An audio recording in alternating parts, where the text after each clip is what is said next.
I don't have the time. When I have the time, if only I had the time. Have you ever said any of those things?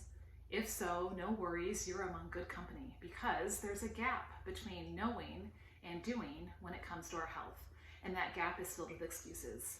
And time is one of the most common. Well, today I'm going to give you my number one strategy for finding time to prioritize your health.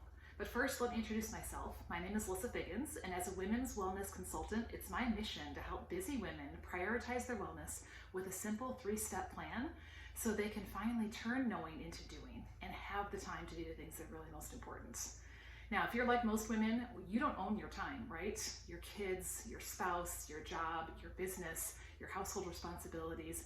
I'm sure the list could go on and on of all the things that are vying for attention and vying for your time when it comes throughout the week. And what happens? We give our time to all of those things, thinking that some magical time is going to all of a sudden fall into our lap that we can invest in our health.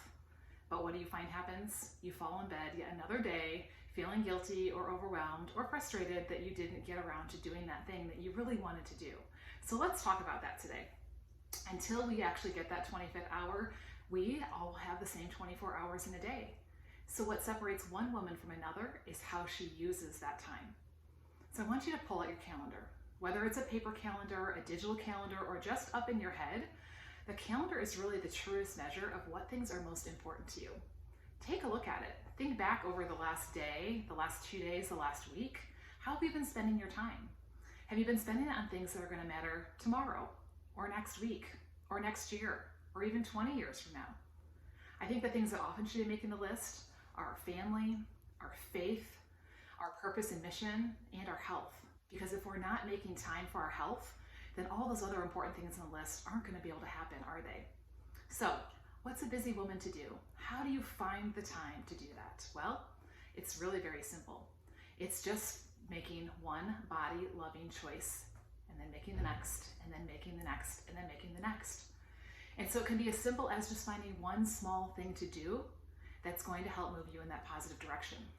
Now, just like doing one unhealthy choice every single day, for example, eating a large bowl of ice cream is going to move you in a negative direction when it comes to your health, doing at least one small positive thing a day can only move you in a positive direction because it has that compound effect.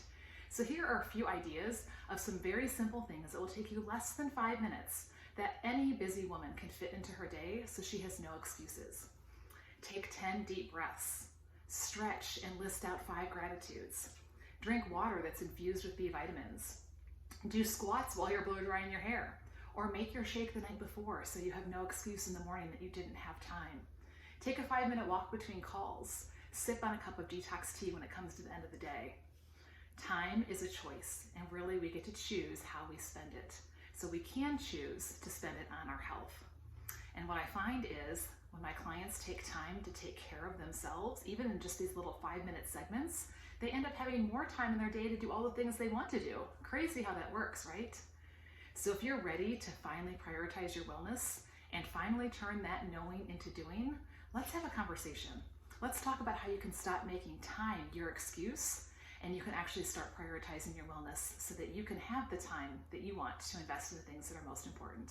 Go ahead and click on that link and let's set a time to talk, and I'll look forward to talking to you soon.